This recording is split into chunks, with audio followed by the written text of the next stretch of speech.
Elle réalise des courts-métrages et cette année, c'est la présidente du jury du festival.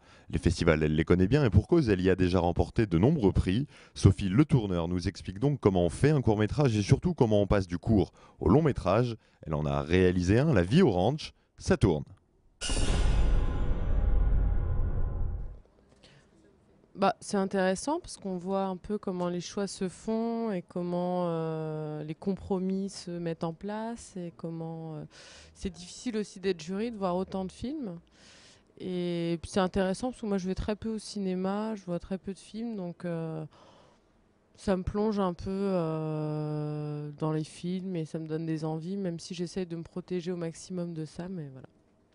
C'est-à-dire que j'essaye de pas trop aller au cinéma quand même pour pas faire des films ou pour pas écrire en réaction. Comme j'ai un parcours qui est pas lié à une école de cinéma et tout ça, j'essaye de préserver ce côté-là, de pas être dans des automatismes de narration ou de découpage ou de rester le plus proche possible de mon instinct ou de ce que je ressens en fait.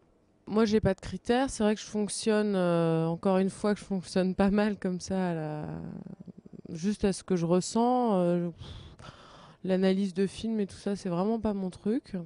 Et après, voilà, moi, c'est le jeu des acteurs, je pense, qui est très important pour moi. Par exemple, un acteur qui joue mal, bon, ça me refroidit assez vite. Et puis, non, il faut que ce soit personnel. Moi, je pense que c'est ça, que ce soit pour le court ou le long métrage, j'ai les mêmes critères, en fait, hein. Moi, j'aime bien les films qui sont imparfaits, qui sont maladroits. Pour moi, c'est une qualité aujourd'hui. Donc des scénarios trop bien ficelés, tout ça, moi ça me plombe en fait complètement. Bah, en fait j'ai reçu pas mal de prix, là ils en ont cité que trois, mais il y a eu pas mal de prix. Oui, bah en fait lancer la carrière, j'en sais rien. L'idée c'est d'avoir de l'argent pour faire ses films. C'est surtout ça qui est important. Donc je pense que le CNC et les régions sont plutôt influencés par les prix, les festivals, et ils se disent ah bah tiens c'est peut-être pas mal, voilà, ça les aide à avoir un avis sur les films. Voilà, c'est pas pour ça que j'ai eu le CNC pour mon long métrage, hein, mais voilà, je pense que ça aide. Après lancer une carrière, non, je pense pas. En fait, ça dépend de son producteur, hein. Si on a un bon producteur qui permet de faire les films qu'on a envie de faire, et c'est ça l'important, quoi. Il y a des gens très bien qui n'ont jamais gagné de prix et qui font des trucs super, quoi. Les deux films que j'ai fait, Rock et Canyon et Manu Bolognaise, ils font 50 minutes.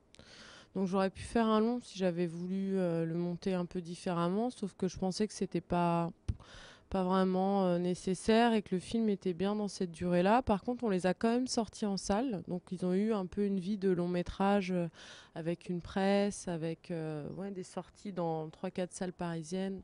Bon, des salles où il n'y a pas beaucoup de spectateurs, mais voilà. Et donc je me suis pas vraiment posé la question comme ça et ça aurait très bien pu être encore un moyen métrage. Ça dépend vraiment du montage. Moi j'ai fonctionné de la même façon et bon, comme c'est plus long et c'est plus lourd parce que c'était en 35 alors que les autres c'était en 16, c'était lourd. Voilà. Enfin, je me suis dit peut-être le prochain long métrage, on sera peut-être pas 6 quoi dans l'équipe. Parce que voilà, c'était une volonté de ma part, parce que le moyen métrage Manu Bolognaise, là, il y avait une grosse équipe, on était 25 et j'ai super mal vécu. Et donc je me suis dit, allez, on fait un film à 7, mais là c'était énorme, quoi. J'ai dû tout gérer. Voilà, faudra entre les deux, il faudrait que je délègue un peu plus, mais j'ai un peu du mal à déléguer. C'est vrai que j'aime bien un peu tout maîtriser, puis être dans des petites équipes où je connais tout le monde, je sais qu'on va pas être là à pinailler sur les horaires, sur les heures, sur les... Non, pour moi, ça a absolument rien changé, sauf que je m'aperçois que c'est beaucoup plus compliqué, c'est encore plus noyauté en fait.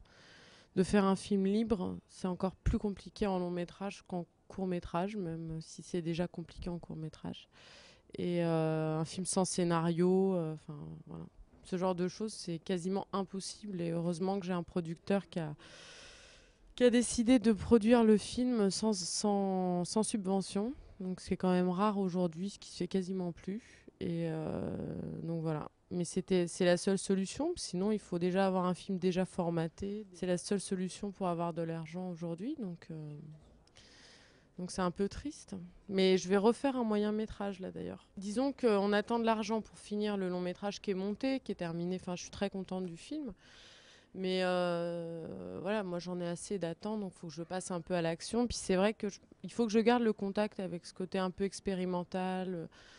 Parce qu'un film, enfin, moi je vois les gens que je connais qui passent au long métrage, justement, il y a une sacralisation du long métrage qui fait qu'on attend 3 ans, on écrit un scénario, on attend de l'argent, puis en fait les gens ils font plus rien. Enfin, ils sont en train de rabâcher leur scénario, il y a plus de vie, quoi. C'est comme s'il n'y avait plus de vie dans le film. Enfin, moi c'est ce que je ressens, hein. Et donc je trouve ça important de continuer à tourner, de continuer à faire des choses qui ne seront pas diffusées. Voilà, c'est aussi le cinéma, c'est pas qu'une industrie, c'est aussi un art où il faut expérimenter, il faut faire des croquis comme, enfin voilà, un peintre qui ferait des croquis qui sont pas forcément destinés à être exposés. Et je pense que c'est intéressant de continuer à tourner, de continuer à avoir des expériences avec le filmage, quoi, qu'il n'y ait pas forcément une fin, quoi.